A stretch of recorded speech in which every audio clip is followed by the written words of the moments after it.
So today's session is about job evaluation and pricing. And as I said, we will look at job evaluation, but three important, words or titles or tools that we talk about. These are tools of HR. All of us are HR folks. We know that there's job analysis, evaluation, and pricing. The reason why job analysis is first, we will just see what it is. If you have to evaluate, you need to know what the job is all about. So before even we go there, let's understand very briefly, what job evaluation is. It's actually it's a process to determine the relative value of a job. Now, what does relative value means? It's any component of a job which is changed, right, is a different job. Now, all factors of a job or all components of a job remaining the same. Now, here job means we're talking about the task, and there are there are some factors that we look at. We will see what those factors are. You'll have a lot more understanding of it. But any component of a job, let it be a task or let it be an impact, let it be a span or whatsoever, is different to even a smallest degree. It would be relatively different, right? There'll be slight variances.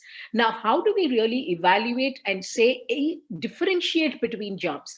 Now, the purpose of differentiating jobs is different for various reasons, right?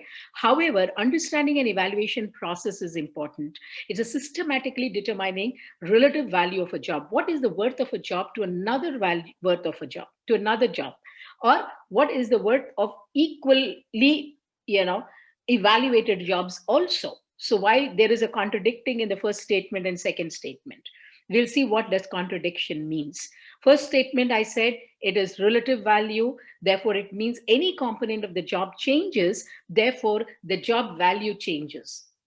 And the second statement I'm making is, there is a comparison, or there is a value of a job, and that is actually common also.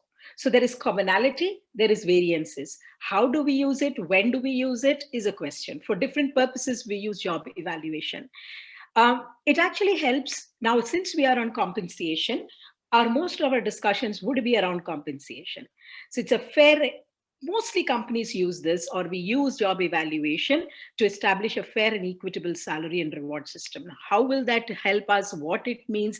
Does fair means that any job which is similar to another, should it be getting the same compensation? Should they be different? We will look in the next session, because if we have survey details, we'll be able to connect the two, right? If we have data, we'll be able to connect the two. However, there are various methods of, to design a job evaluation, or to evaluate a job, or to compare and see what is the commonality in the jobs and what are the variances in the jobs. And then job analysis, analyzing a job is basically, a prelude to job evaluation. We need to know, if we have to determine the variances or even come up with a commonality, we need to analyze the job, all the jobs, and then put them into, common buckets or variance buckets. Therefore, a prelude is always a job analysis, and job analysis is nothing but, just, yeah, you can, it has it on your screen. Well, this is not the definition that I wrote. This is a very, very common definition that all HR folks use. You get it on the web, you type job analysis, you'll get this. It's a systematic process of collecting the information on the nature of the job. What is the very premise of the job, the qualities, qualifications required for a job, the physical and mental capabilities, and this is very important, the physical, mental capabilities, required for a job, duties and responsibilities, physical and mental effort required to perform a job, the task, it's like, we also, all of us know time and motion studies also. How much time does it take? How complex is the job? So it's all these factors that it actually analyzes. And the necessary skills required to perform the job. What are the working conditions? What is the environment for the job in order to describe the job and even specify the job? There's always, while this definition you guys can read up, all of you are HR folks. Just day before yesterday, I was talking to another friend of mine who's quite a senior guy in the IBM, and he's actually doing an assignment for IBM job architecture. And then we were talking about it. I said, "Why did you call me?" He's saying, what, these folks are actually, I need to script very clearly and tell them What is a job? What is a job family? What is a job classification? What is a grade? What is a level? What is a job? What is a grade? What is a level? And how do I really differentiate in these? And therefore, how do I really look at jobs? So the only thing that after an hour of conversation with them, we could really say, we could convince them saying, look, you need to have the information, you need to analyze each job, and that's how you can actually say whether there is commonality or variances, to which degree they are closer, to which degree they are apart. So therefore, a job analysis is very important, and it's a prelude for job evaluation. So before you embark on your journey to evaluate jobs, you need to be having a list of jobs that you want, right, to evaluate. And and of course, we'll not get into what job means and things like that, because that's part of job architecture and organization design. However, if I take it from the start point of list of jobs that you have, you need to ensure that you have analyzed all those jobs. Now, formats of analyzing and all, we can take it up later. If any of you need help on that, you can always reach out to me. I can let you know how you can do a job analysis. But having said that, if you have the details of the job, that's when you embark on evaluating the jobs. Because if you don't have, if you don't have two dishes there, right, and know what actually went, what are the ingredients of that dishes, how are you going to compare them? Right? If I also made a Diwali dish, and even Swami or Dibashri has also made the same dish, but probably we use the little of ingredients very different. How can I say it's the same, though all three are the same? I don't know, I'm a South Indian, so I say all three are tamarind rice, but there are different ways of making the tamarind rice. Right? It's festive season, so I'm not sure. It's okay, excuse some of you if you feel this is an awkward example to give, but the ingredients are what goes into that, right, is very important to have it with you. Once you have it, that's when you can compare and you can evaluate you, because your evaluation, the purpose of evaluation is to assess how close these jobs are or how deviant they are. Now, when we talk about how close or how far, what does that goes into it? How do we define that close, and on what basis are we going to define, is what is the process of job evaluation. Oh, why it's not moving? Oh, sorry. I don't know why it's not moving. Oh, give me a second. I'm really sorry for this. Oh, I'm sorry. I just clicked on a, yeah.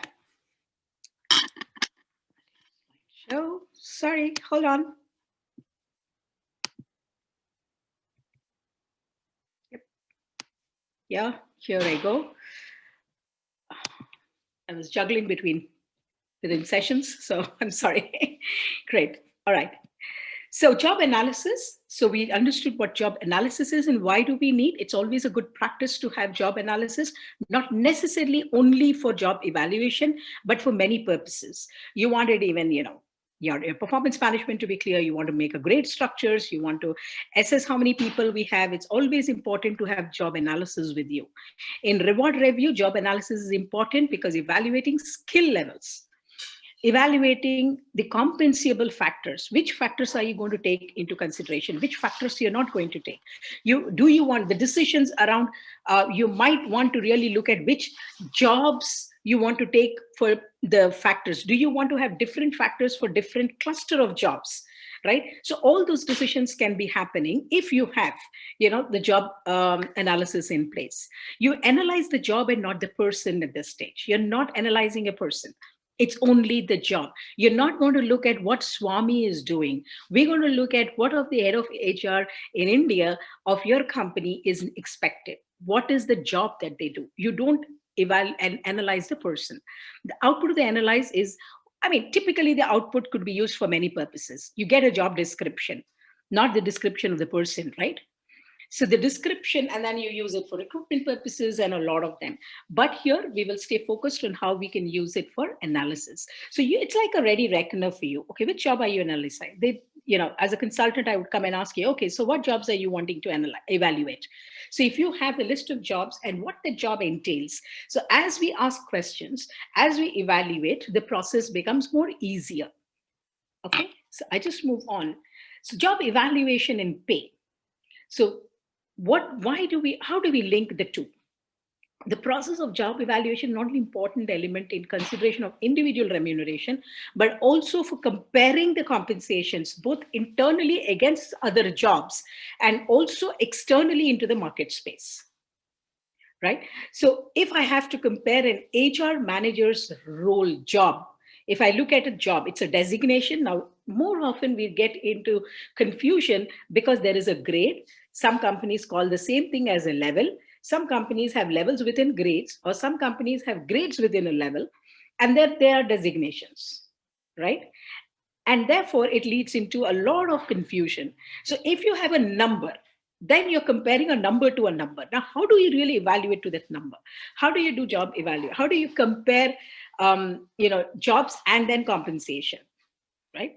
So I, I'll I, I'll move on with this. Job evaluation deliverables. Why do we do job evaluation and application to HR? I mean, all of us are HR folks. It's not just only for remuneration management. It's for many other purposes that you can use a job evaluation. I've been part of corporate resources group where we've actually designed the job evaluation methodology, which Mercer uses now, and we took out from hay, and hay was too complicated. Hay was heavily dependent on workmen and manufacturing, and therefore was not universally applicable, so and also very complicated too. And therefore we said, let's make it more simplified. And I was part of corporate resources group, which actually owned this tool, and Mercer bought that tool.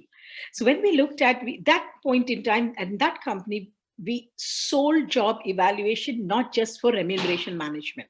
It was primarily for organization design.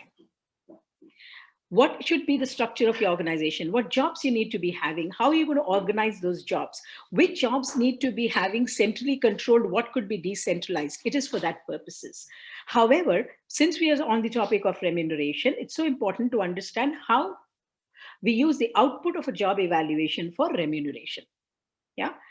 So we analyze the organizational effectiveness also, because how do you think that job evaluation will help in assessing, analyzing organizational effectiveness? Can anyone help me understand that? Can anybody link, all of us are on topic of remuneration some way or the other. We know that, worth of a job to worth of a job. So worth is in terms of remuneration, or total compensation. How do we really know that a first analysis of organizational effectiveness when you look at jobs evaluated?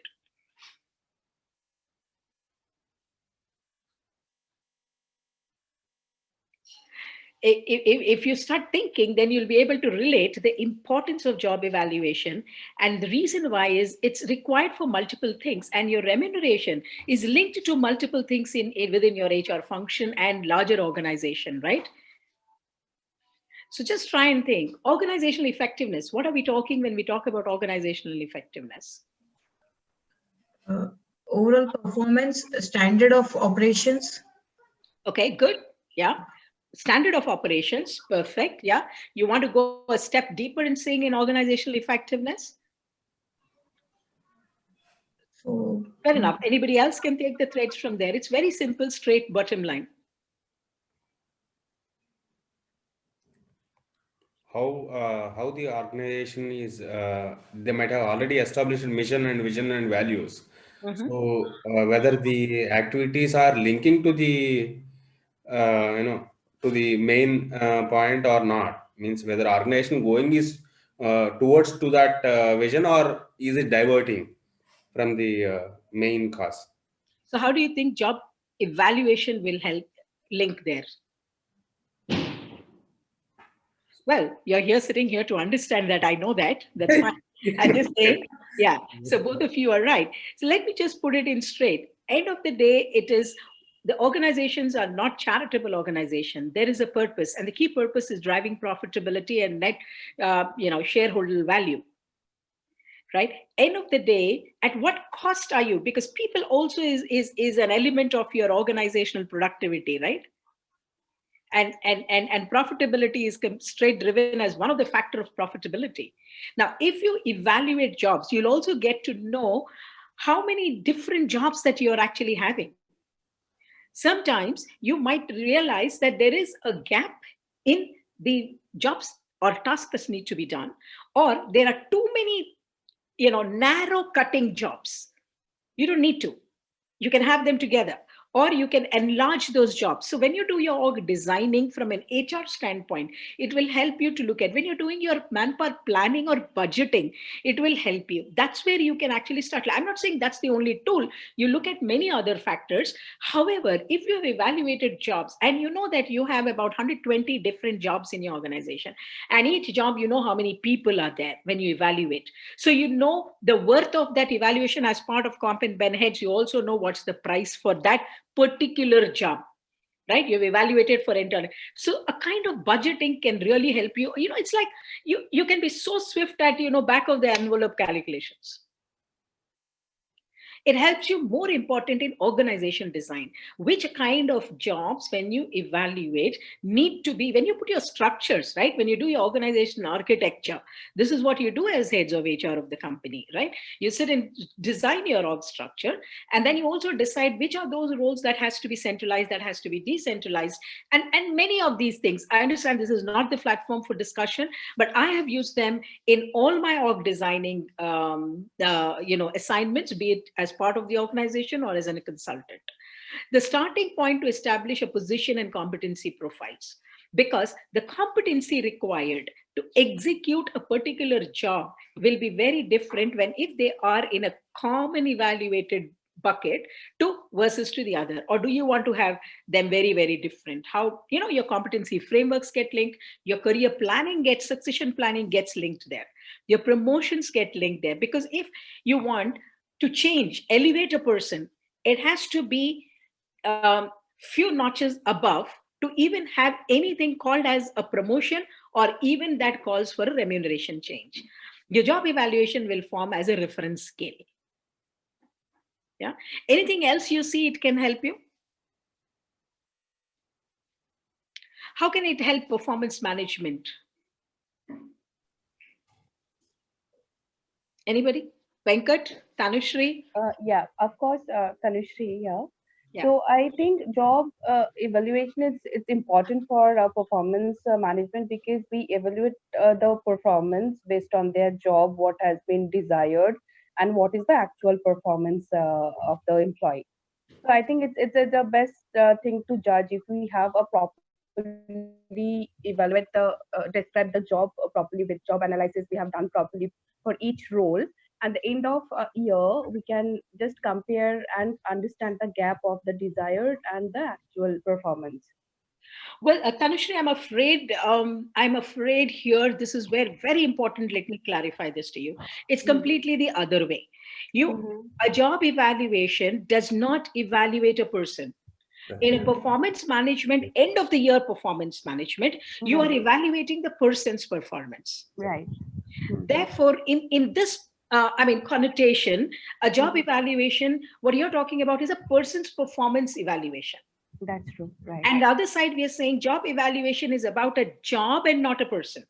And therefore, that link doesn't come in.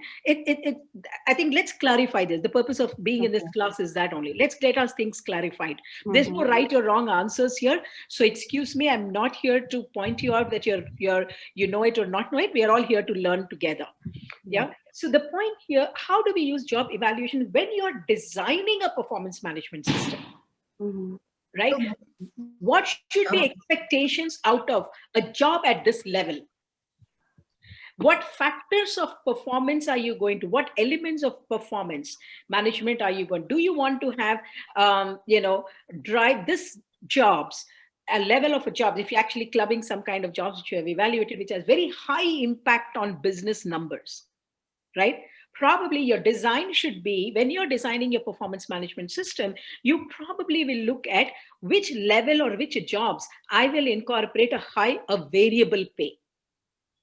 That means a performance driven. So that, or the element of performance being assessed based on their contribution onto the direct numbers.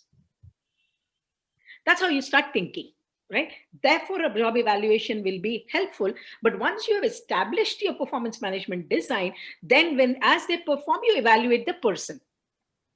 yes, you might roll it back. You might actually close the loop. So to say end of the year, when you look at, we do those nice bell curves and now all companies are getting off the bell curves. I also never ever believed in those bell curves, but it can also tell you, the evaluation when you're actually linking performance output to market compensation. Because compensation, you're linking to job, worth of a job to worth of a job. So how do you really put that together? How can you really put that on an Excel sheet? I mean, I'm sorry, I forgot the name, but somebody asked, can you show me the Excel sheet? How can, from vision to actual, payout? So how do you really translate that? That's so important. The understanding is important. So if I have, where do I use job evaluation vis-a-vis performance management? Where do I use job evaluation vis-a-vis compensation? Now, compensation is linked to performance, also performance, again, output you link. And then here you see the tripod link, right? You see that compensation is linked to job evaluation, and therefore there should be some kind of a loop connect, right? So we will figure that out as we go through the fourth or fifth session tomorrow, when we actually look at, the next session, when we're looking at data and how to put job evaluation and pay together. That's when we will look at it. Yeah. However, what I would like to say is these are also important when you're doing your designs. When you're designing performance management, when you're doing organizational design, when you're designing a process or a policy and promotion, succession planning, career planning, it's always a ready reckoner available to you. You might use it, you will not use it in totality, but it will help you as a start point and then dig deeper into it. Fair enough? Pricing. Now, job pricing, end of the day, we are on compensation session. Well, the completion of job evaluation, it does not mean that it is the end and it's going to give you a wage and salary determination process. It's actually one of the inputs. It's not all. However, it is one of the most important input, especially when you are driving external competitiveness. And also, internal, yes, because, there are a lot of variances. How do I bring in parity?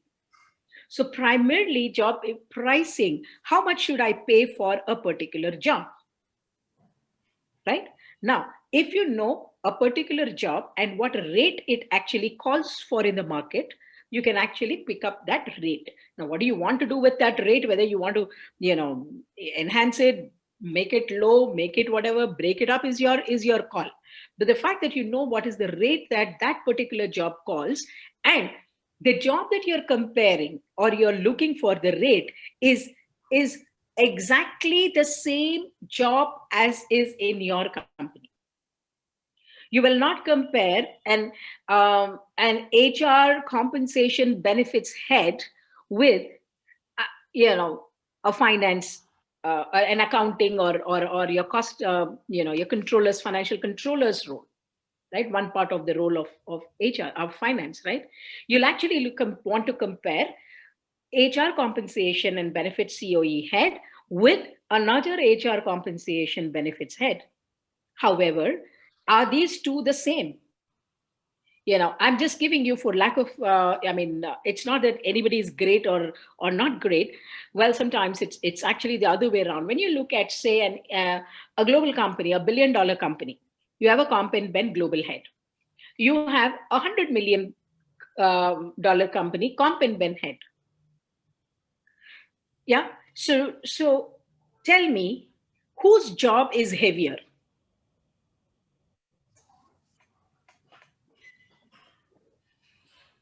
It also depends on the size of the organization, right? So even if it's $1 billion global, company, $1 billion company, and there is, say, even a $500 million company, and there is a $1 billion company.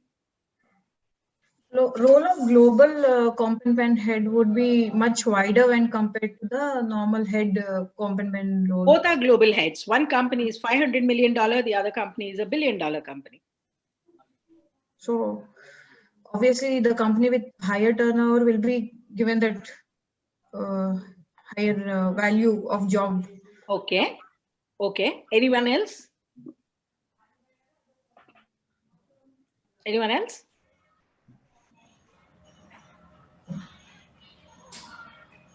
Come on, Swami, Venkat.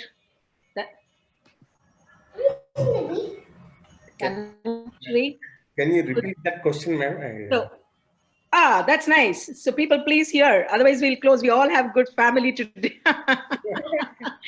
Okay, fine. I know virtual sessions are like that. My question is very clear. I'm asking you, which job is heavier?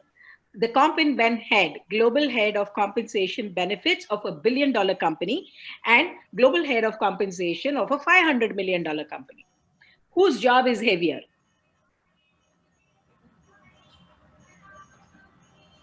Ma'am, as Obviously, per me, yeah. Who's that? Yeah. I'm sorry, Anjali this side. Yeah, go ahead, Anjali. See, as per me, ma'am, and as per my experience, the first one job is heavier as he is taking care of global compensation. Both are taking care of global compensation. So I think this is Tanushree this Yeah, side. yeah. Yeah, I think, ma'am, here I think the job would be same because both of them are in the same role, same job they are doing. Maybe the turnover is higher, but job role is same. So that's what I So think. will the market pay the same for both? No, I don't think so. Why? See, Right. he's I'm sorry. No, that's okay. Go ahead. Go ahead. See, I'm not that much experienced, but what I have seen, so he's working in a 100 billions company and taking care of globally compensation. So obviously, Okay. So anyone else? Anjali, the purpose of being in this session is to learn. So perfectly fine. Anybody else? The organization which has a larger brand name, which has Hmm? the company had, he is having more challenge because particularly brand, they should not pay less compared to other, and that plays vital role in terms of branding. So brand plays a vital role. Therefore, it's a high impacting job, and therefore you feel that the market price demanded for that is very high. So Anjali said both of them are playing the same role, and therefore there would not be much of a difference. Well, anybody else? Debashri, you Yes. worked in Italy and you've been working here, so you've seen both the sides. Yeah. As per me, there are a couple of things, parameters that we have to think. Both of them has got certain parameters which are similar in line, and there are one or two points in which they will be different to each other. First of all, uh, so when I look into it, I see the criticality of the job which they are doing. What is the job market that they are serving? Sometimes the labor market or the wage act of that country is much easier, or getting the labor, skilled labor is much easier in certain countries than in certain countries. So there are a lot of parameters. What are the challenges of the skill set of that particular company? So I am looking for a highly niche skill set. I am a highly niche skill set company. Then my compensation benefit heads package will be very high. One, according to me, I'm saying, according to me, that is how the law of the land. One, how critical is the skill set of the overall country? Is it easy? Is it a tough? That is one. Then what am I expecting in terms of that, but this job compensation benefit head, from the compensation benefit head, am I expecting this, as you said, multi-billion multi-company MNC globally, the skill set of the organization and the countries, even if it is an MNC, but let's say Sony says, I want to have a company in Africa, how easy it will be for the compensation head to get a person over there. Then So they what you're have, talking about essentially is the complexity of the job, yes, the skill right? set of the Okay. organized, that will play. Apart from what my other colleagues who are attending, they are saying, adding to that, the complexity of the organization's product will also determine the comp and ben heads challenges, and also be a very important key point in that individual's pricing factor. Perfect, perfect. So there is someone who said, look at the complexity that role encompasses. Then someone said that the jobs are the same, therefore the price should not be the same. Somebody said, there are, so even if we open up and, and I think if we soon open up a little more of discussions, we will have multiple reasons of what could determine the variance in the compensation. Now, if the whole purpose of job evaluation is to have a scale, a common such scale. We're talking about 3-4 things here. If we have this list, and Swami also looks at that list, Debashri looks at that list, Anjali looks at it, Venkat looks at that list, and evaluates all their jobs against these common parameters, that's when the job evaluation would be really, really realistic to compare your compensation also. Else, job evaluation, factors of job evaluation done within the company for internal purposes and uses, either for job architecture or for performance management designs or any other purposes, doesn't call for so much of commonality that another company is using. It doesn't have to. So the job evaluation tool, if you're using for compensation, it's extremely important to understand or know the comparable companies or the markets on which you are comparing, right? Is also, you want to compare apples to apples. You don't want to compare oranges and apples, right? Therefore, it is important to know the list of companies. Typically, we look at which companies we want to compare with. Where are we standing, right? So if each of the company is having a different scale to determine the role of a comp and ben head, the impact it gives, right? If all 5 of you are assessing the impact of the role on business, right? Complicity, only on one factor of complicity, all of you. So you will realize that $1 billion company and then there's another impacting factor. Depends on yesterday we looked at the stage of the organization, whether it is in startup mode, whether it is in growth phase, whether it's stabilization mode or it's recovery mode also, right? All those put together, the complicity determines. But if you are not asking the same questions and each one is asking us other different questions, even then you will not be able to compare the compensation, because somebody, for example, might be giving, Debashri might be rating the job of a global campaign head of her company as a 9 on 10. Swami will rate as 5 because he's a smaller organization and has high impact. Now, the $1 billion company is a very stable organization. Comp and Ben is one of their role, right? And where they already have a very stabilized market, their policies, procedures are very stable, and they are in a stable state. They have already matured. They are in a stable state. They're not in a fast growth mode. So these things have to be taken into account, and a good job evaluation process does take these factors into account. Okay. I have one query, if I Yeah. can ask. When we are going for campus recruitments, somehow they determine a certain value for each MBA pass out, whether it's from IIM, IITs, or even the tier 2, tier 1 campuses that we visit. They say that this is the starting price for our kids, and we will be comfortable only, or we will allow you to come and visit us only if you're ready to pay a certain amount like this. So on what basis are these guys coming up with this particular figure?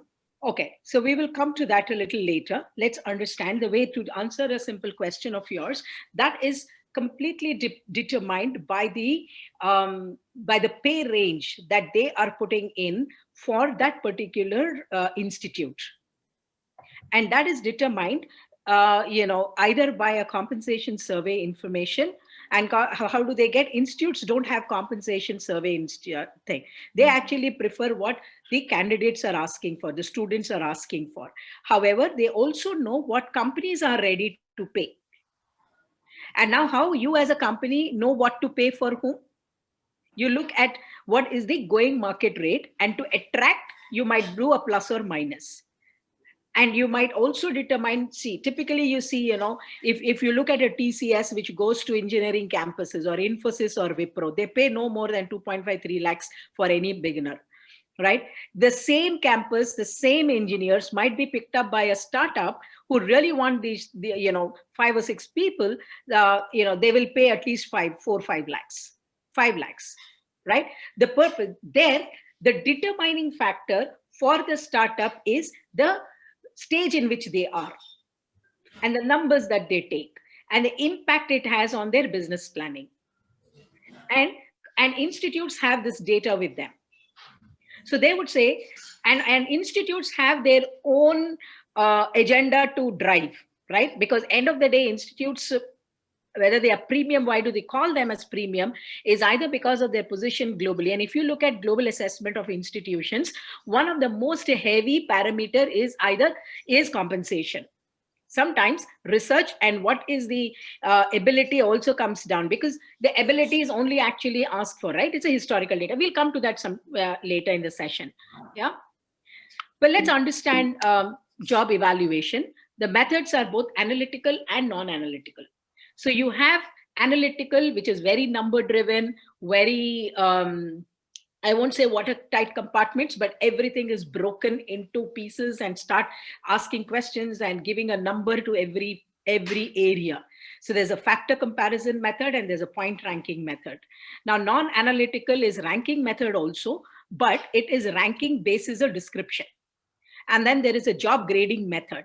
Now you grade all jobs. Yeah, it could be either through a rank, grade 1, grade 2, grade 3, or level 1, level 2, level 3. And they are they are non-analytical in the sense they don't break up into a number based, right? Don't have to worry. I think this is part of the manual. If it is not, you can write to us. We will send it to you. I think it's more important for us, it's 8:15. So I just wanted to be conscious of the time. I think it's very important to understand how a job evaluation is done. Yeah.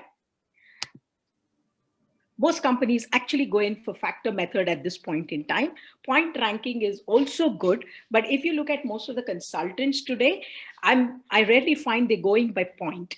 So what they do is they give points to a factor. So we'll go and say how they actually go about and then club it. Yeah. Well, job evaluation tool and a methodology, the concept of position common approaches vary in complexity.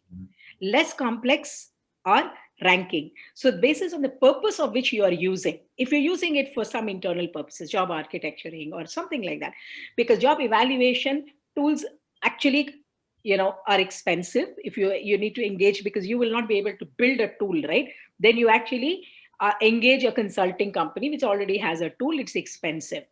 So in case you are not able to, for whatever reason, you don't want to spend that money, you can look at less complex evaluation methodologies also. But for the purpose is different. Therefore, I don't have to go through, already established tool, which is going to say per job, I'm going to charge you so much and things like that. You can still go and evaluate your jobs. You can rank, use general criteria of worth through the organization, and simple and easy to maintain. But of course, it has a potential bias. The stronger you are in asking that question, how you design your ranking questionnaire is very important there. I've done that in the past. I've worked in companies where we said, no, we don't have the budget to do this. I want to do it internally. And most of the time I worked as an internal consultant. So, I mean, basically an OD and org designing person. So most of the time I've done my own, as long as you're consistently doing it. And you've asked all the questions that it might go wrong, then you have a right to a scale to measure. So you can design your own tool. But for the purpose, if it's internal, then it's fine, right? Because you're not going to lose much. And for what? Say if you're wanting to do a potential assessment and then you need to evaluate jobs and then you need to do, which is higher job, or you're looking at job architecture. Internally, you want to do a first cut of job architecture. You can always just go by a simple ranking. Then the focus, as it gets more complicated when you get into factor and point factor, right? So this is how the different tools are, but depending on the purpose of usage, you can actually use which one you want, right? One is, paired comparison job ranking. Now, when we look at job ranking, This is a methodology you can always do. You can take this very tedious job actually, but then you do a pair compare. You take a job here, a technical lead compared to a technical, obviously you don't compare these same jobs. You actually say a technical lead versus a software engineer, a technical lead versus somebody, a team leader, you tend to pair them up, a project manager to a technical lead, a project manager to a software engineer, project manager to a team lead. Where do they stand? What is the variances? So you can actually do pairs of jobs and start asking those questions, right? So you typically, it's an established, if it's a new organization, when you're doing a complete, a blank canvas, you're going and drawing, you will start putting up the job. Remember, you have your job analysis with you. If you don't have job analysis, who is a technical lead and who is a software engineer, you really don't know what they do. So you need to have the job analysis and start, putting two jobs together and start comparing. It's actually very tedious work because you have to compare every job with any other job, right? So this is how it goes, and then it translates into the number. Basically, how many jobs you have compared, the one in the column of jobs row, and this, right? Like a technical lead, only one job. Software engineer, I couldn't compare with any of them, zero. It's a unique job. Now, project manager, maybe I compared and I got to know. That's the complexity of a job paired comparisons. Nobody uses that now, but in earlier days when job evaluation didn't mature or didn't come in, we used these only. We looked at job description, we looked at a couple of jobs, and that's how we did some 25 years ago when we started off. That's how we did. That's these things actually gave birth to a more scientific methodologies of comparing worth of jobs. And today you're comfortable because you have, and tomorrow you might get a much better tool, I don't know. The other is grade. Then you look at in which grade we have currently. It's already an established organization. You have grades and you have job roles there. Then you can actually look at the job roles and ask the same questions. You have your job analysis. Are they all supposed to be here or not in grade 1? No, the F&A assistant cannot be compared with an admin executive, right? Because the complexity and impact of that job, maybe earlier we put it, then we start moving it to here, then we start moving them here. That's another way of assessing relative worth of jobs. Now here we're not talking about compensation, we're talking about evaluation of jobs.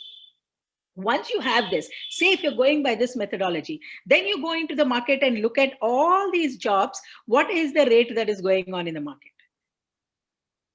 That's how you do. So this is another methodology of doing a job evaluation.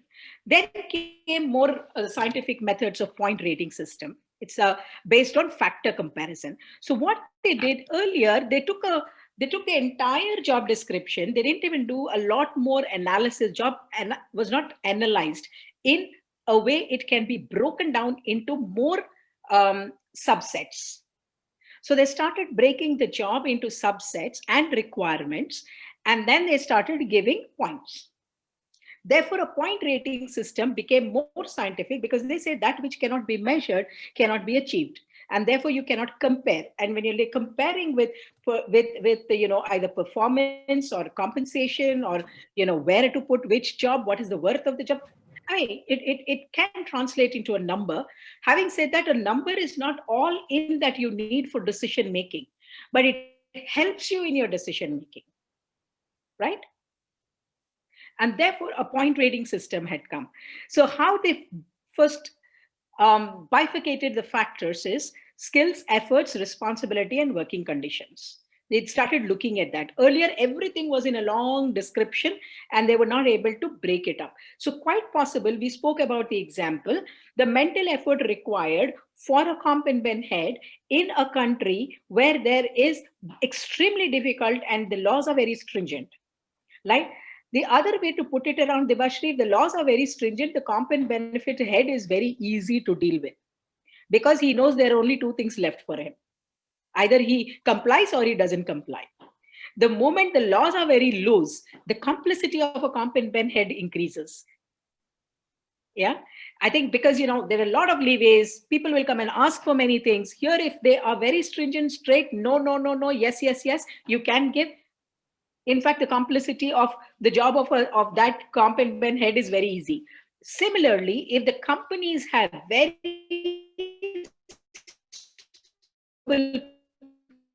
policies, and saying, this is our philosophy, this is our policy, these basis, these principles. We spoke about of these in the earlier discussion. If they are very clear, then also, right, the driving factor of, breaking them into factors and assessing the competent person head's job is less complicated. When they leave a philosophy thread and say you manage according to your local requirements, then also is easy. But when they expect the philosophy is given, but they expect global alignment without determining principles that you need to be following, it becomes a most complicated job. Yeah. I mean, I've been there, so I know. I think it's extremely, some of you are also already there. Suppose it is a MNC company and the corporate office, it is in France, Paris, and they are globally placed globally. So if you suppose one office is in Delhi, so an engineer in Paris, shall we compare the compensation benefit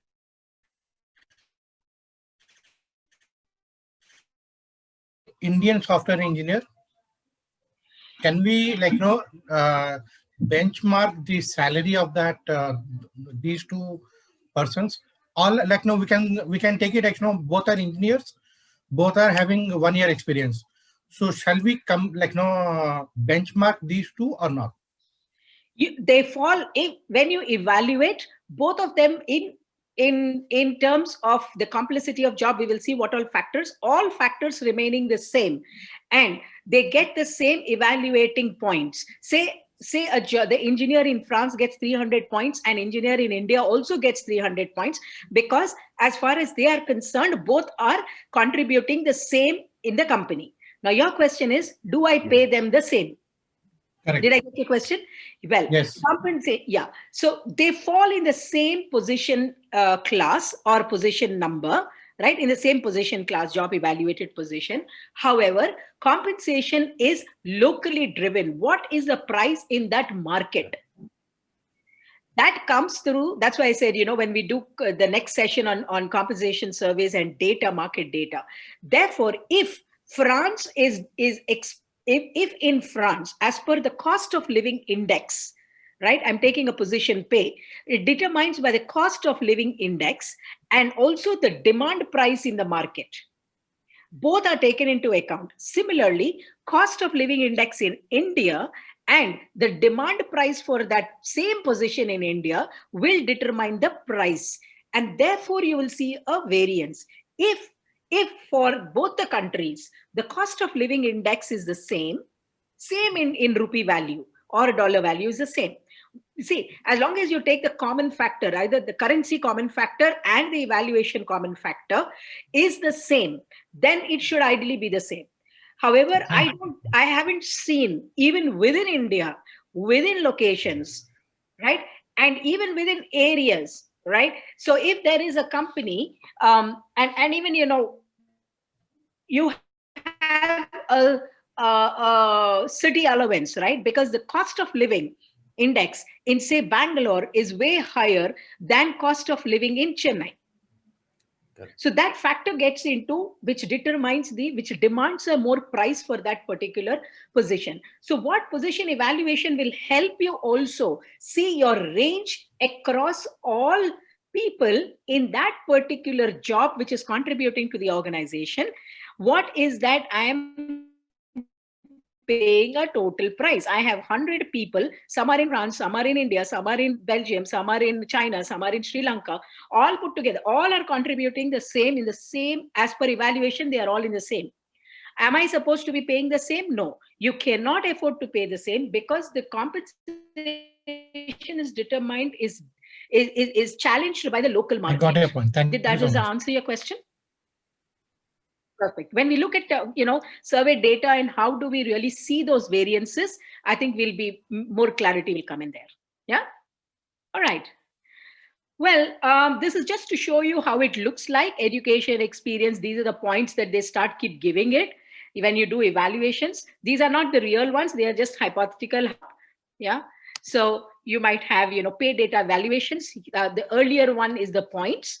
If you see, for educate, total points for an HR assistant, I give this. For an HR officer is 215 points that I give. So basically a scale you start assessing and giving points to these jobs. Say you have jobs in within your department. How do you do? Education, I give 15. Experience, no, I need more. Here, I need more experience. As you go down, experience is more. In fact, ideally, this is perhaps a very old one. As I see, in the past 10 years, I can say that basis my experience is basically, as experience increases, the weightage, education decreases. You don't have to give more weightage for education.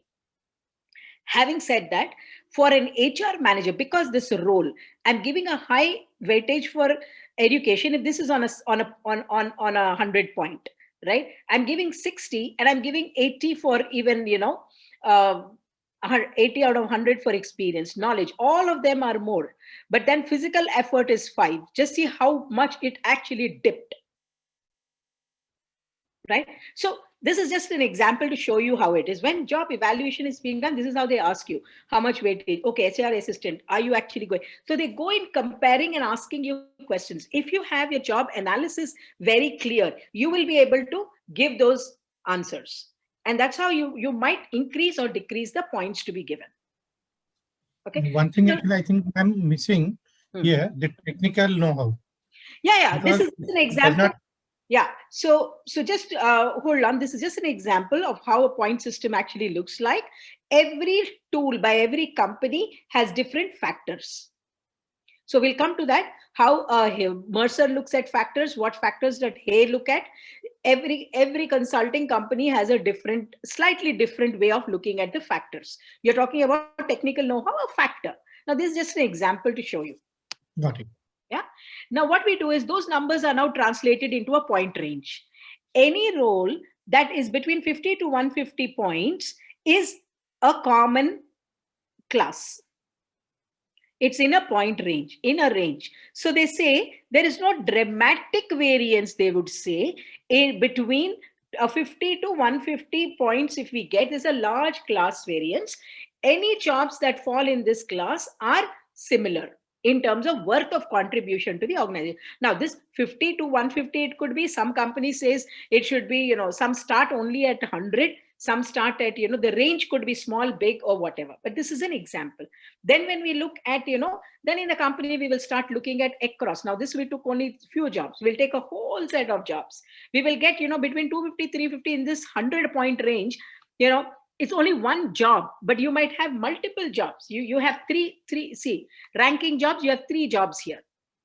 So HR executive, you might have somebody as, as an officer, you might have some other technical jobs which are there. You might be having anybody after evaluation falling in these numbers will be in this slab, and the pay range is around this. However, this pay range, we will see when we are talking about survey, how it is. We will get this just to give you an indication of how it looks like.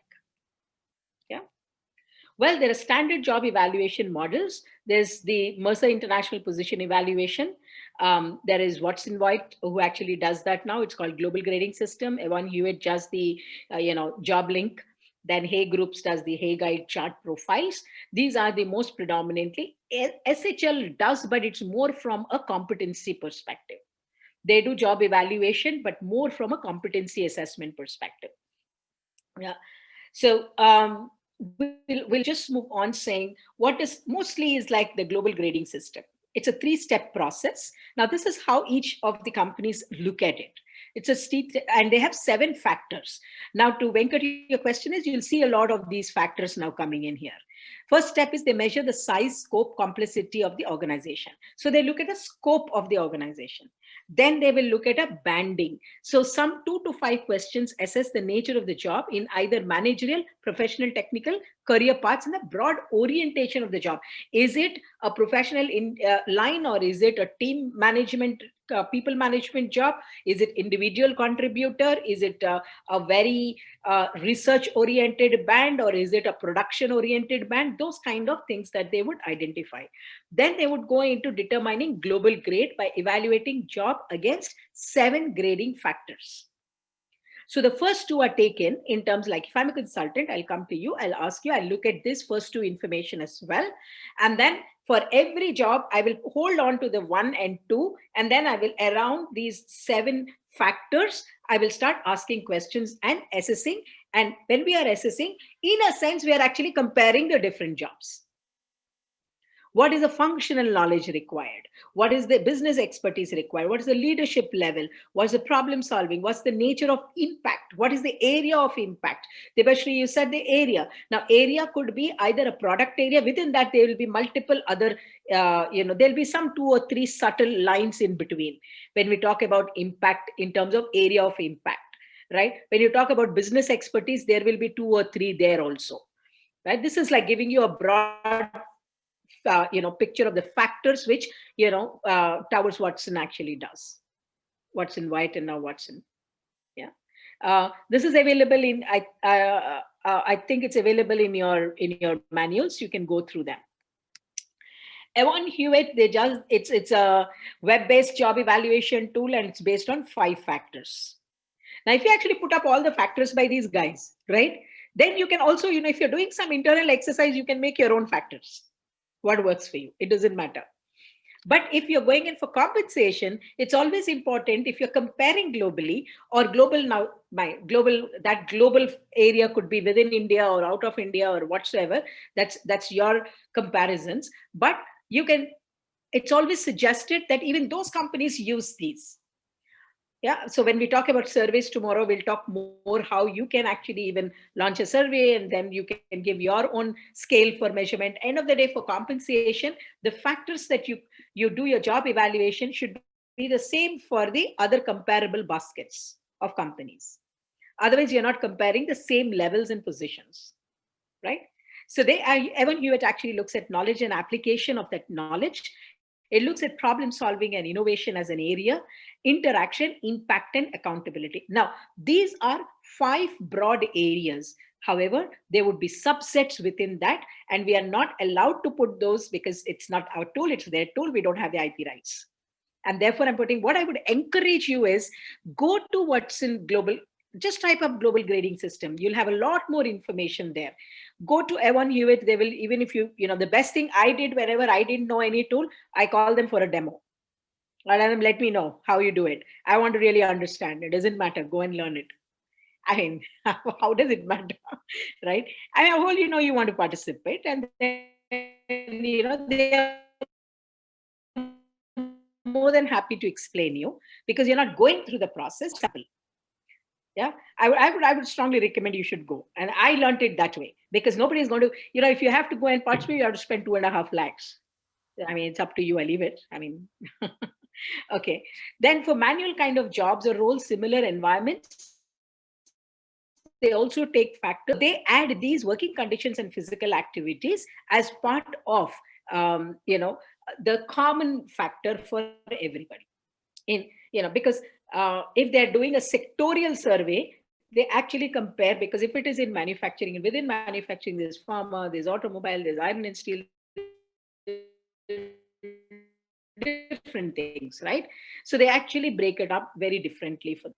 That's why they're not do form as and if you look at services, more or less they don't even look at working conditions and physical activity factors. They look at only these 5. Yeah. Then you have the Hay Guide, which looks very simple, but the most complicated one on earth. Yeah, there are only 3 universal. They say we are very simple. We just have only 3 universal factors. But just imagine freedom to act and magnitude of impact. How are you going to really ask for freedom to act unless it is? I found it extremely difficult. I at the most gave accountability and I said authority, right? Freedom to act. Where can I define what is the freedom lines? Unless otherwise, when I defined it in my job analysis and descriptions very clearly, I said accountability and authority. At the most, I could do that. And I'm yet to figure out how I'm supposed to be, giving a description and then comparing it around freedom of act. Accountability, yes, but under accountability, this is how you actually push yourself to ask, how much of freedom I give to act? What is the magnitude of that freedom and what is the magnitude of that impact? That's account. So these are the definitions of what includes in accountability. Problem and thinking challenge. Well, that's fine as long as you are using the same scale for all jobs. When you're evaluating and you're asking this question across jobs, thinking environment, what's the challenge environment? How much of challenge that this job has? We spoke about this comp and Ben head. What is the degree of challenge that this job has? So you give accordingly points. No, this job is highly challenging versus, I look at an HR business partner. HR business partner in that environment, however, comp and Ben has a global environment. Therefore, the thinking challenge is much, much more broader. But the thinking challenge for an HR business partner is more difficult that location across different sets of people they have to come. Are you equating? Are you going to give breadth and depth when you're looking? Are you going to give same points? Maybe. We don't know. That depends on the debate that the committee of evaluation will actually do. That's different. Then you're not comparing, you're not eliciting the same impact or challenge level, right? And therefore,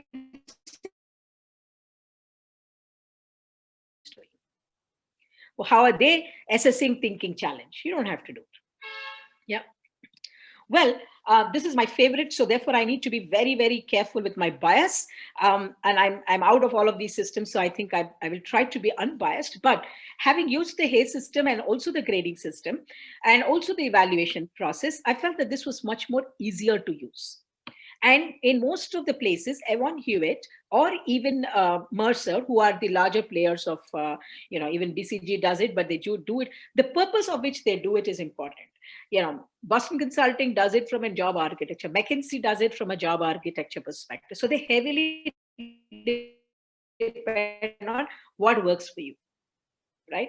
So job evaluation process of which is like, it's actually, how the work is done, what impact it has to work. Even these guys also say it's very simple. How the work is done. When you sit to do job evaluation, you break your head, right?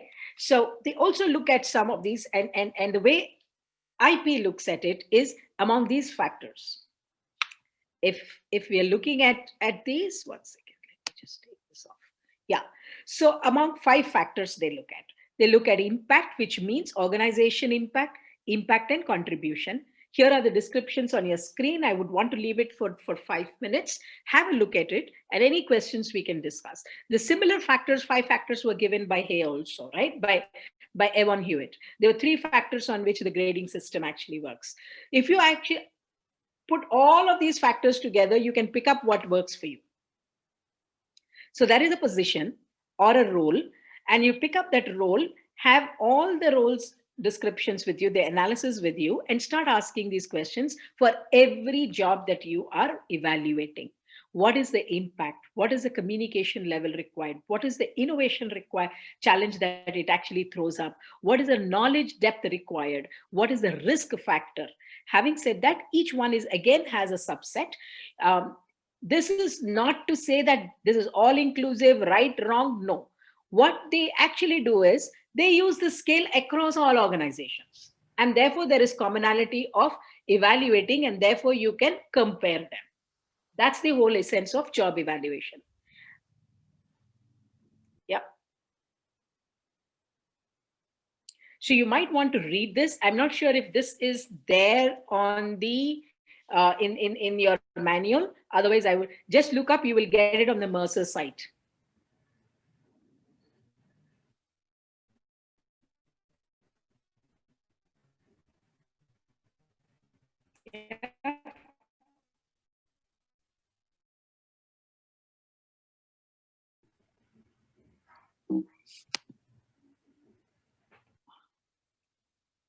Okay, sorry. So when actually we're doing an evaluation, when we take up positions and start evaluating, this is how typically the form looks like. They look at impact, they start asking the degree, then they'll give a point, then they enter a summary descriptions, and then they give all these points added. They would have category. catalog with them as reference. And if you remember the slide, we said there is a range of points. Then they'll put a range of points in a position class. This is how they come with you to you with the format.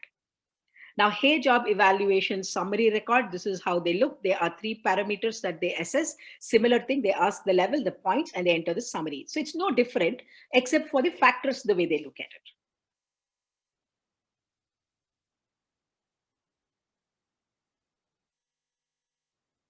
All right. I'll just move on. Now, what's the difference between the Mercer and IPE to Hay correlation? Now, because it was the IPE has moved out of Hay system for very long, there are still companies who are like, there are about some 3,000 or 5,000 companies across 150,000 jobs, which have been evaluated, are still using Hay model, but they are comfortable with Mercer compensation benchmarking. Right? So they need job evaluation is done for multiple purposes, and they have done with Hay model. Since both have this agreement, when they have actually split, there has been a linkage that has been shown. So if your company does Hay model, and because it's manufacturing or whatever, or for whatever reason you've made a decision to go with a job evaluation of Hay, which is more detailed and much more deeper than even Mercer, if you go by, because you use it for a larger organization transformation assignment, then you don't want to do a job evaluation all over again. And then your compensation is largely, because it's in different parts of the world, and you've signed up globally with Mercer, this is how you can use the linkage. And these are the only 2 companies. And because of the split, they show this guide.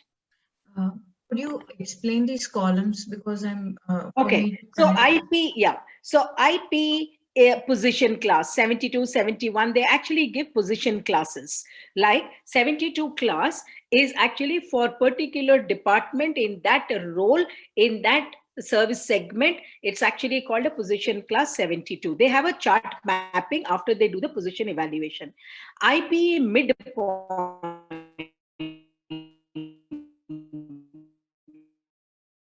in that position class, some will get 400, some gets 800, some gets 1,000, 1,200, some gets 1,800, like that points. They look at a midpoint that comes, a midpoint, and then the Hay midpoint is this. This is actually very tool that works between Hay and Mercer job evaluation.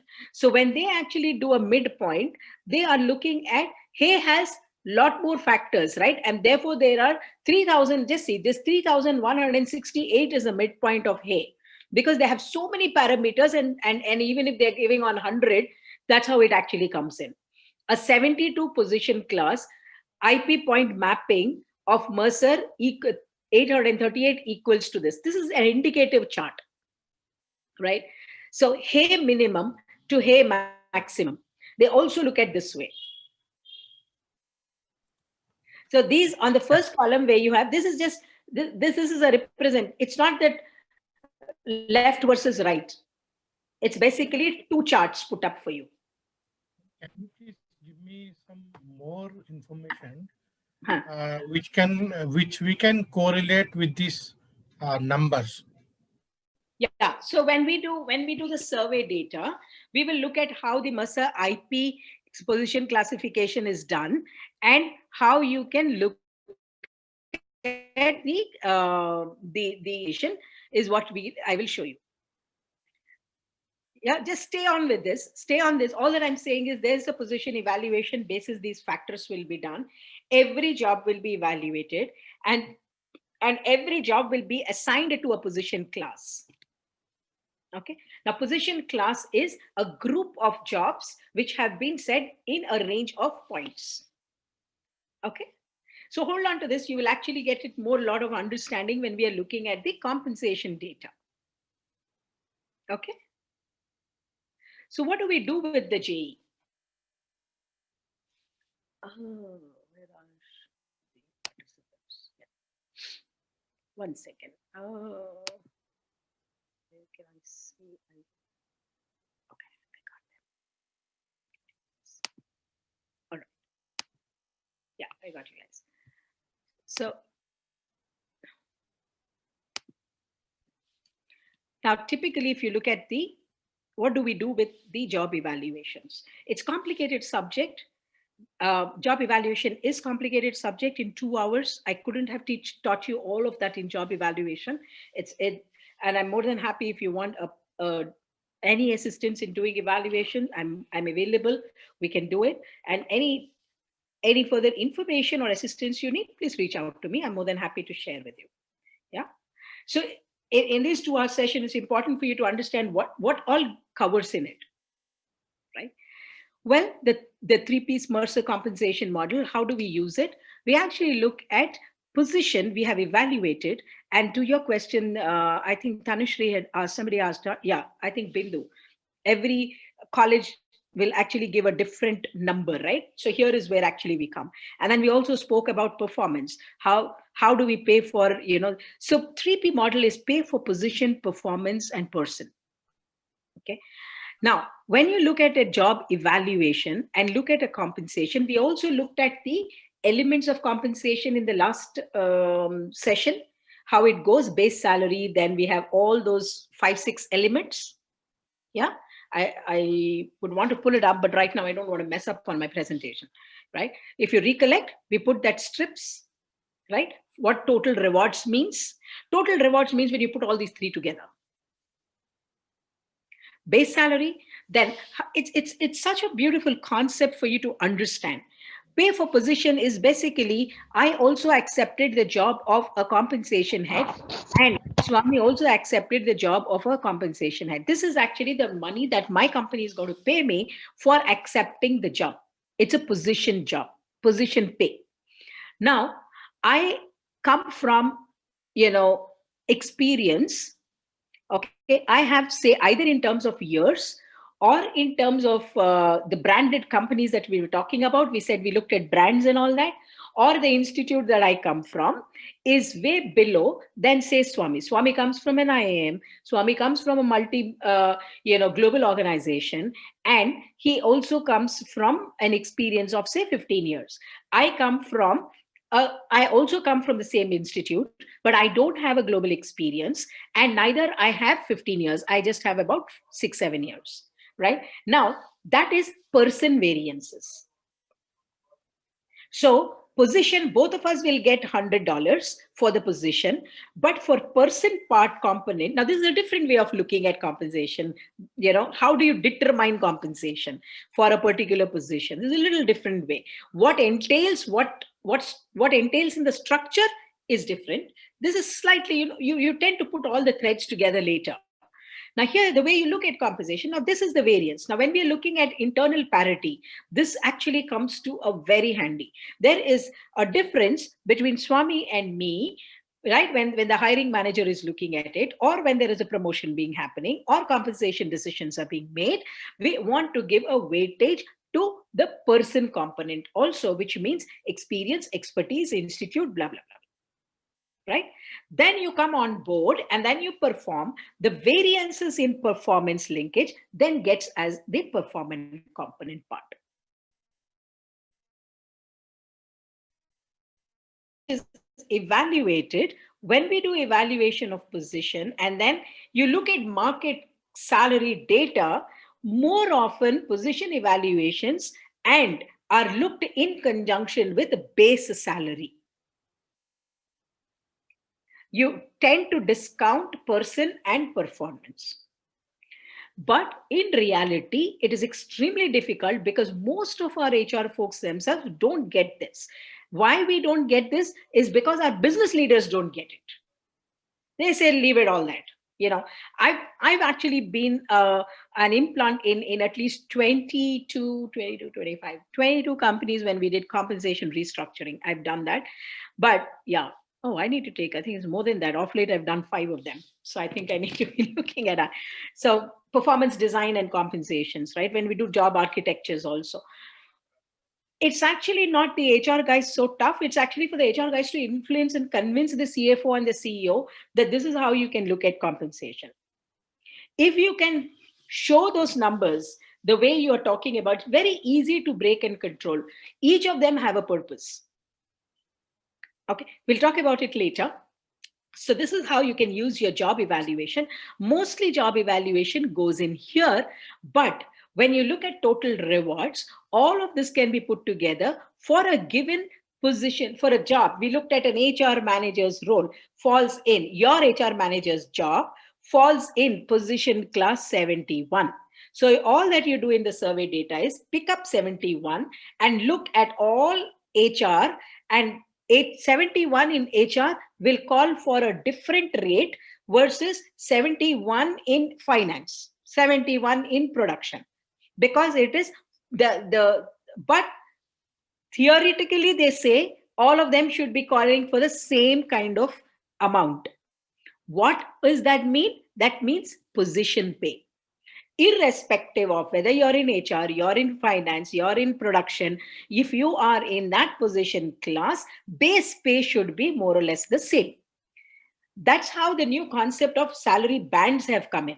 20 to 30 years ago, it was like the government structures, right? You had that scales. But later, as service segment has got in more and the market complexities of demand and supply has gone in a lot, the salary bands have come in. End of the day, you might break your head and go and try to convince your CEO all of this. He'll say, tell me how much it is costing. That's it. He's not interested in these. The reason why you need to be interested as an HR person is because you are answerable for internal parity and also need to ensure external competitiveness. And therefore, understanding this concept is very important. They are not interested in knowing how you arrived at it. But should they ask you, you have a scientific methodology to show them back. It always helps. Otherwise, you'll say, I looked at jobs, I compared, I did what? See, we must understand they are business-driven guys are driven by numbers. Production guys are driven by numbers. Finance guys are driven by numbers. And these three are our key customers. If we have to convince them, we have to talk their language. And if we have to talk their language, we should have the ability to translate our description, our job analysis, and the way that you have actually come up with how much should be paid for this job is scientifically assessed. After that, they trust me, they will not ask you any questions. Because they know that you understand to translate it more scientifically than being biased. Yeah. Well, now, when you look at a survey data, now hold on with this broad, this is not very perfect. I will show you when we actually go into survey how it actually looks like. This is like a standard templatized sheet. So there would be job grades. Okay, you have 1, 2, 3, 4 grades. Then you have a job evaluation point. Then you have titles. So if you forget about the first column of job grades, look at job evaluation points. 120 point you got for your HR assistant, right? And job evaluation salary range is 120 to 180, right? When you looked at the survey, it said the minimum is 120, the maximum is 180, and the midpoint anyway between 160 is what you can pay. So this is like in lakhs. So you know this. This is how it actually translates, more or less. I'll show you the exact one, how it looks and all that, maybe in the next session when we actually plug in the real survey data. Yeah. So when you understand this concept, your next session will be easier because you know what job evaluation is, and then you know how survey is done. So you put both together and make your own Excel sheet or make your own judgment data to decide to make your compensation decisions. You need to know how to see the first part. Job evaluation is also, in a sense, you know how much you're paying for your guys, is to ensure that you have internal parity. The second part, to look at job survey data, is to ensure that there is externally you're competitive or not. And when you put both together, there is another big thing, an overarching thing. We looked at how global compensation designs are. An overarching thing is our ability to pay. Determinants of ability to pay. End of the day, we might go and say, I need 50 crores for compensation revision. I'm just taking as a number. And then, they'll say, why do you need it? We can actually show them what it is, that's where actually compensation data goes in. Well, job evaluation and media points, when you evaluate, you get education experience when they typically go by point rating, and then there would be, a point rate per point. This is actually a very old model. Right now, I don't think many companies are even using this. Yeah. So there is a rate point given. Yeah, total rate point 5,000, 5,000, 5,000, if that's the rate given, right? So they actually translate these into rates. So it will be 5,000 divided by 115 points. 5,000 is the rate by 170 points. So that'll give you the rate. You do a weighted rate. I'll show you how that rate translates also. Yeah. Well, now more important, before I say it's end of the sessions, I want to take questions. But before I take questions, I want to take you through, I'm a consultant coming to your organization to do job evaluation. What do I do? First thing I will ask you, show me your org structures. So you need to be ready when before doing a job evaluation, you need to be ready with your clear job organization structure, detailed till the last job that is being done, right from the top across the organization. Then you need to have how many jobs I have. It's okay if you have a huge list of jobs. Well, then third step you will do is easier is club those jobs which you think are identical. Right? If you put them, these are all similar jobs. These are all similar jobs. Then you sit in for an evaluation. Now, either any of these methods, or you can also determine your own factors. Say if I take 6 factors, because I'm using it for internal purposes, I don't have the kind of budget to go to these great guys. You can actually pick up some from these only. Someone said, technical know-how is very important, because depending on the size of the organization, the products that they have, the market they operate in, the skill sets, and the size of the organization. And the sixth one is very important, in which stage your organization is. Is it in startup mode? Is it in growth phase? Is it in stabilization? You might want to choose your factor. You can also do that. Choose the factor, maybe as a trial, go ahead and do your evaluation. Start asking questions around those factors, and just take 100 number, 1 to 100. How many points? You can also do, there's always challenge saying that, why can't I do on a 1 to 10? 1 to 10 is a very small range to assess, to give that variance. Typically, they take a 500 point, or you take a 300 point, or you take a 100 point. Take out of 100 points, how many points I want to give on a particular factor for a particular job. Do it for your own HR department. Yeah, that will be a good practice for evaluation. Then you have a total number of points. And then you might want to say 100 means any job which is, you might want to say 1 to 25 is one cluster, right? Then you will find any jobs falling in a points of 1 to 25 is a job, if you actually go back and say, their impact would be more or less, impact degree would be similar. Won't be a huge difference, right? Because you have different jobs within HR. Now, the better way, once you do this, you get a hang of how to do it. Then do it for, say, another support function. Do it for finance. Do it for technology. I'm just looking at, do it for marketing. The best is always HR and finance keep fighting. Our guys should be paid more, our guys should be paid more. So just do it for finance. Do it against the same factors. You will realize 1 to 25, then pick up all the HR roles that are in 1 to 25 and pick up all finance roles. You will see, then look at the factor, impact degree, how did you give? That's a good learning, self-learning to begin with. Even consultants come and do this only to you. You engage anybody, they'll come and ask you, and at the end of the day, they will tell you, okay, these are all the jobs that fall in this. So what we call is 1 to 25 is a position class. Yeah. Okay. What I would encourage you is go to Mercer's site, read how they're doing. Best way I told you, call them for a demo. They will come, they'll be very happy. You give them assignment or not is a different question. I always do. I always did that when my company didn't have a budget. But yeah. But sometimes you never know. You might want to engage them for something else. If you want, we are there here, more than happy to help you out. But I'm just saying for better understanding, because not all consultants below their level do a good job on job evaluation. There are a bunch of them will do. However, if you engage a consultant to mentor you to do job evaluation for an internal purpose, you can go ahead and hire anybody. They would help you as long as they take you through the process. Yeah, but if you're using, I don't know, are there anybody using, say, anybody can share with me, what are you using, any compensation service of any companies? Do you participate? Swami said no. Bindu, you're off, right, for some time. Venkat, do your company participate? Yes, our company is participating with myself, Your company? but it Oh, um, coordinated by global team, global compensation team. But okay. So do you have any understanding of how they go yeah, about it? yeah, Do they? there are so many job families are there, job families, sub job families are there. So we when we provide them data, so we evaluate the employees who is in fit in wet grade or wet range, like that. Matlab, someone is supporting to global or region. So there are some different job families are there.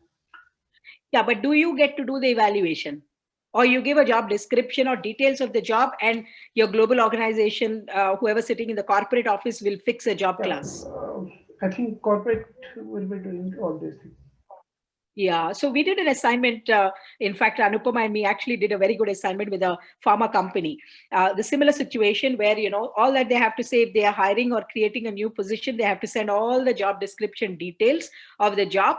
There's somebody sitting in the global office. They're going to tell you they're going to send you a form, a sheet which says position class so and so, compensation range is so and so, you can pay. That's it.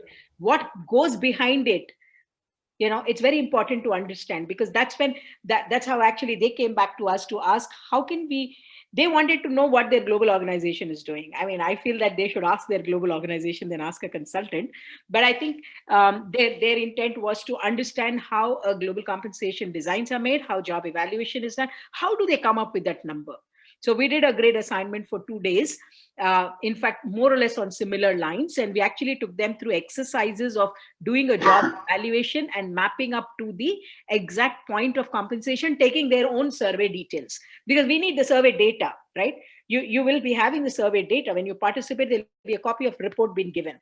But what Evan Hewitt does is they give you access. I'm not sure if Mercer also started doing that. I think they started.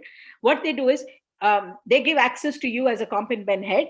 You can actually put in all the details. It at the background, it actually starts evaluating because they're asking you questions. It's a tool. They give you access to the tool. You do your position evaluation on the tool. They give you a number, and then it actually throws up basis all the details. You give India, Gurgaon, sector, all of that, and then you give all the details on degree of impact and all of that. It will tell you in Gurgaon, in your plant, for this role, the job for this job position, this is the range of salary you can fix. So a lot of them actually in the US, I know, and in the UK also, they use these job compensation portals. You can put all your details. They will tell you how much you can get paid. Go to those tools. They actually ask you all these kind of data only. Yeah. Any questions? I would ideally we have half an hour more. We can take questions. We can ask. Ideally, I would have actually taken compensation survey, but I'm not yet prepared for that because it's not part of today's session, so I didn't. But that's okay. What I would request the participants is, please cater this half an hour for maybe the next session, because we might go longer on the next session, because that's very important. How a survey is done, how do they actually evaluate, how the compensation comes in, what goes in a survey from a consultant angle. What does a consultant do in a compensation survey, right? If I'm Mercer Consulting, what do I do? How do I go about it? If you understand that, instead of just taking an output and then plugging it in some process, if you know how that output comes, it's a lot more important, right? I thought that was very important to understand. What goes in the data that you get from the market? How do they determine that? How do they go about collecting information? How do they process that? What is the basis? What comes to you? Then, whatever comes to you, how you are supposed to be reading that. And then the third part, how you read it. I get data, but more important, a good analyst is someone who actually knows how to read that data, how to infer, what sense can I make out of that? and then make your own decisions. And how do I build my Excel sheet for my compensation to play with? Yeah, I will try to do most. So you can actually, maybe we can move the quota of this half hour that we need to make it. I know last session we exceeded, but I'm still okay spending another hour in the next session, because that's very important. That's the crux of it. Then the fifth session, what we go about, I mean the fourth session, right? The second, third, and then we go to the fourth session that we go in is linking compensation to performance. Yeah. Any questions? I know it's just a day after the festives. They're still going I on. have I can't hear you. Sorry. Who's that? like can you hear me, ma'am? Yeah, Venkat. This Venkat, side. go ahead. I'm Venkat this side. Yes. Yes. Can you hear me clearly? Yes, yes, we can hear you. Go ahead. Yeah. Number one, actually, like how we can correlate these numbers with the salary. Correct. Number two is that you have this sheet which has been shared with us, on the screen. It is very good, actually, very good. But only one thing here, the competency of a particular job, particular role has not been defined, because a person who is having the qualification, the number of years of experience, everything is there.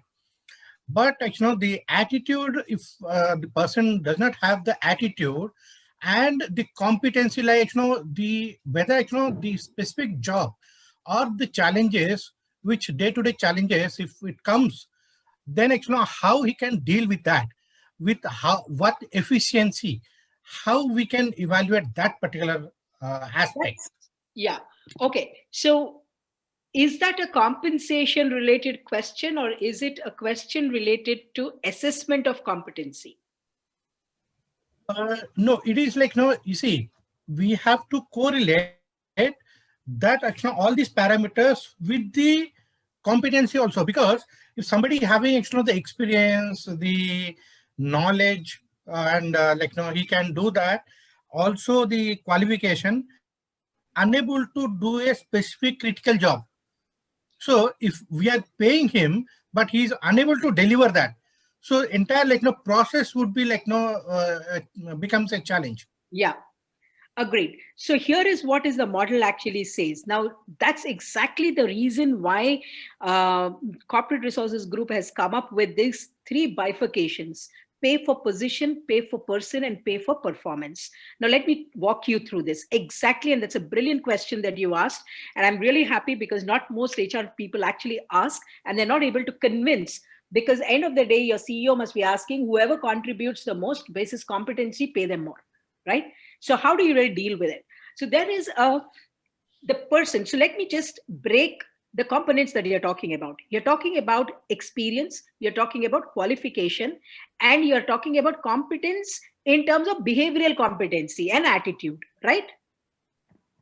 So four things you're talking about. You're talking about experience, you're talking about expertise, and you're talking about attitude.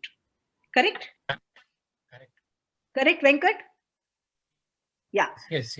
Yeah. So now I'm talking about a position also. There is a position of a comp and ben, or say a production manager. Okay. So any production manager, there would be is a position, right?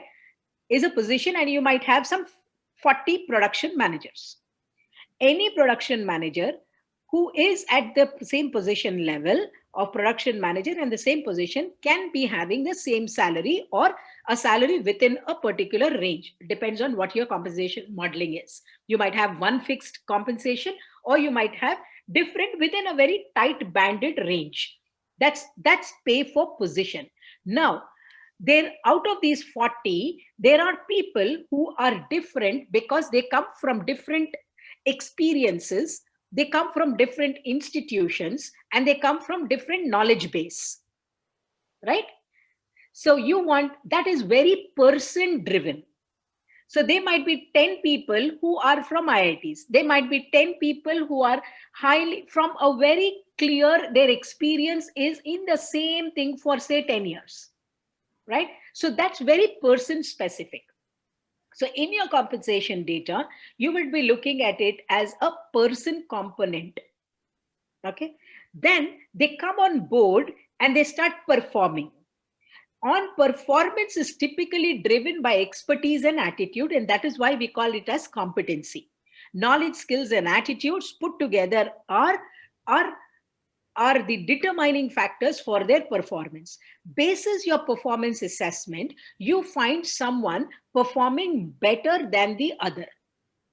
How much am I going to be paying at the end of the year, and how do I structure my compensation to cater to that variance in actually on the ground performance or competency? They've actually showcased their competence, right?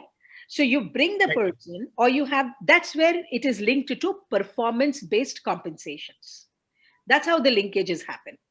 So if I'm paying 10 lakhs to a person, position pay, irrespective of who you are, where you come from, you are a production manager, I'm paying 10 lakhs just for a number I'm taking, right, wrong, I'm not saying that that's a number of 10 lakhs. I would say I would pay 5 lakhs for position, or I would say I take a number, say I'm paying 3 lakhs for a position. Now, anybody who and person pay, I want to really give a gratitude for whatever experience they bring in, whatever expertise they bring in. I have 3 categories. Typically, that's the design part of it. I'm just taking. I would say I would pay A, B, C. I can categorize and say, I would pay A is say like 5 lakhs, A is B is 4 lakhs, and C is say 2 lakhs. So the minimum that you're going to pay is 2 lakhs, 2, 3, and 5. Higher person pay goes to the person who comes with expertise and experience, and also from the grade of the institutes that you actually define. That's your definition, not my definition. So I put out of these 40 people, I put 10 people in category A, 20 people in category B, that's 30, and another 10 in category C. So ABC category, we fixed a price, and that price also comes from your survey data, or could be your internal determined data. Basis the way you can attract people, at what rate you are able to attract people, and at what rate are you losing people. Here is where you'll actually look at even your internal data of attrition and also your recruitment offer rejections. That's how a person in data salary is fixed. In this ABC, how much are you going to determine? Then you also have a performance pay. Basis your performance management design, what the person has brought onto table, you will actually give. And here is where a lot of variable compensations come in. Got it? Right, ma'am. Can you please show it that chart, that last chart actually? No, not this one. Yeah, this one. So can we put it a performance pay here? Actually, the number. This is actually for an overall evaluation. This is from a job evaluation perspective. What you're talking about is how do I actually break up my compensation model, total compensation model. So when you're evaluating a position, and if you are doing a Mercer evaluation or any evaluation which is consistent, the market data will also show you what is the base pay, what is the based on competencies and market, etc. If you actually look at here, and what is the pay based on performance. Basically, they don't call it as performance-based evaluation. They say it is the amount you pay is based on performance evaluation, but it is called as variable pay, performance-linked pay. And the second one, actually, how numbers can we correlate with the compensation or salary? Yeah, so we'll look at it in the next session. It'll be more clear when you look at survey data, how the data comes in, how can I actually structure my total compensation model for a particular position class, which will have a bunch of roles, right? So we can learn that in the next session. Yeah, but just conveyed that some of the England-based consultants are there where we can provide the data and they can actually give the solutions. So can you name a few of them? You want someone in England? No, actually anywhere else. Actually, you know better than us. So no, are you looking at international consultants to do this for you? No, actually, what you have conveyed, that we can provide the data and we can put all the data and they can analyze and they can give that. Okay. Got it. Let me just look up and send you some links, but I don't have it right away handy. Otherwise, I would have put up in the chat box. But you can actually look at, you know what, some of these tools, these guys, some of them are freeware. You can actually put up some details and get it. They're freeware on Google. But more often is that you have the salary calculators. They're called salary calculators. You can look at salary calculator, you give a country and you say salary calculator. They will ask you for what your role is. Either they ask you for a title or they're very, very overt and rude, just for a first-hand information. But the more authentic would be the compensation consultants who can give you that. If you want an authentic way, if you want to just look up and say, okay, what does it mean? These freewares are okay, but they are very indicative. They're very indicative, might be wrong, might not be correct, right? I don't know. But unless you ask for, you can always ask for a off-the-shelf report. Consultants also give you off-shelf report, especially global consultants. When they do, you can reach out to them. You can tell them, I'm looking at specific roles, specific countries. They'll give you only that. They'll pull out from their database and give you. Hewitt does that. Mercer does that. Watson Wyatt does that. They can give you, and you can really bargain and take good deal also, because they have to do nothing. They have to just pull out from the data that they have. And just for a report, the sales guy can make money, so you can always get it. Thank you so much. Yeah, I'll also let you know, maybe, some of these freewares that you can get in Europe. I'll check with a friend of mine who operates in Europe region. I'll ask him if he knows any freeware that can help you. But which is the sector you're looking at? Is it pharma? Is it, what are you looking at? It is like energy sector, energy. Renewable energy. Renewable energy. Okay, fair enough. I'll just ask him. And if there's any information that he can give as, these are the places that you can look, I'll pass it on to you. Yeah. Any questions, anybody? Devashri, Swami? Bhagwati, you have given loads and loads of information. What I personally need from you is, do you know any place where we can practice it more? Because more we practice, more we can make ourselves. Exactly. And that's so important.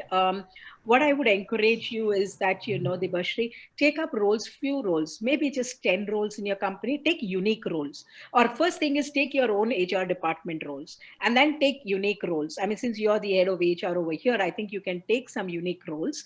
Take unique roles. I mean, I would, if I'm going in a second level, if it's a first level, I would take similar roles to get a hang of it, right? I would take a comp and ben, I would take, within my own department to get a hang of it. But if you take unique roles, cross-departmental and cross-functional, you'll get more better at it. Yeah, I'm more than happy. But what I would encourage you is look at the factors that you want to evaluate. Pick up. I mean, even if you can just go to the Mercer site and you can have it, pick up the factors. And if you tell me, Bhagwati, these are the factors that I want, you need to describe those factors. It's already given there. If you actually, let me just,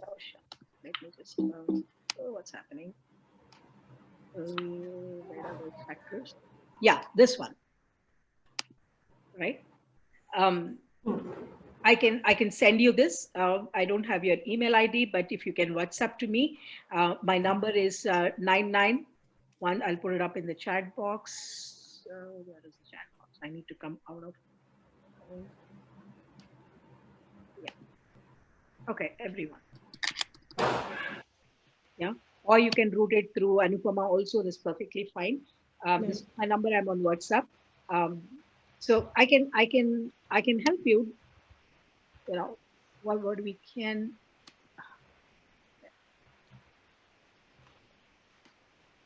So I'll send this to one of you. So maybe you can even circulate, or I'll just send this to Anupama. She can circulate it to everybody. Only reason why I reserved in circulating this, because this is of Mercer.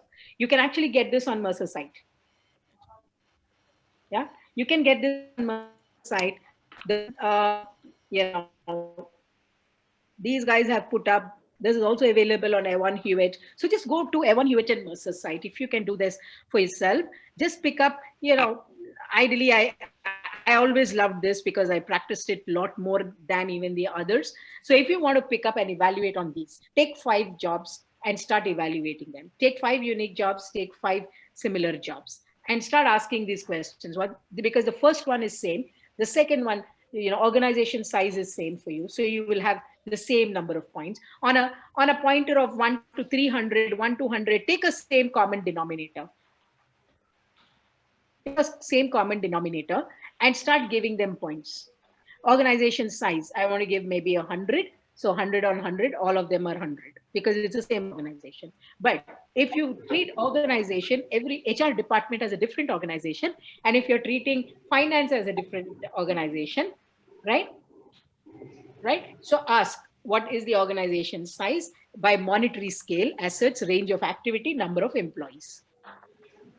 Basis that you give some kind, this is just to practice, right? So see and give different number, assuming that you're a consultant and you're doing it for 2 different companies, right? It's to see how the numbers behave, right? It's to ask and see how you can assess. Yeah? And then start putting them in an Excel sheet, start making the roles and start giving those points.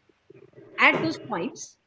Yeah, if you're putting 5 factors, the max any factor can get is 500, right? 100, 100, 100. If you're giving full points. So some might get 100 points total, some might get 300, 250, some might get 286. They would be even, avoid giving no decimals, give whole numbers only, no decimals. So then you can actually say, and then you actually translate them in saying any in 300, make them into maybe 4 business position classes, and then you look at finance, HR, and then see anybody in the range of, say, if your position classes is class intervals of 50, right? Make class intervals of 50. They make class intervals of 300 also because they're looking at larger data population. You can design your own thing. If you want me to help you out, I can do that, not a problem. But if you come up with something and say, how do I go next? You can always do that. But if you want to be closer to what you can use it internally, maybe I need to study your organization. Otherwise, it will be right. For practice is fine.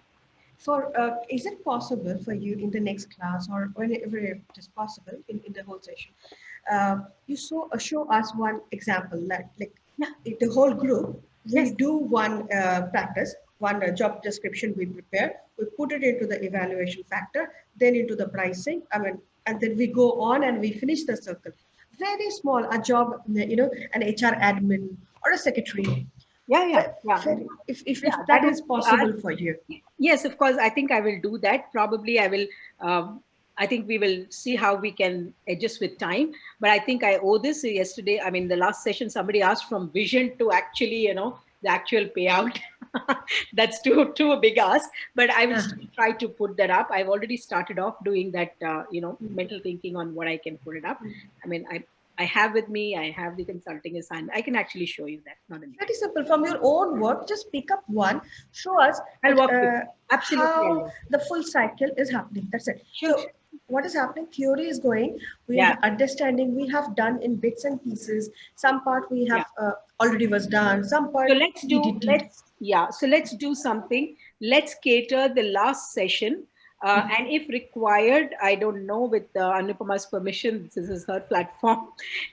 I'm okay doing another session because the content also has to be covered by what she's promised. I'm also willing to do another one. I think it takes 2 hours. We need to cater another 2 hours, uninterrupted 2 hours without, once you get all of this, I think let's do all these sessions and then we take another 2 hours and then take the entire length. Yeah, that's great. That's great. Yeah.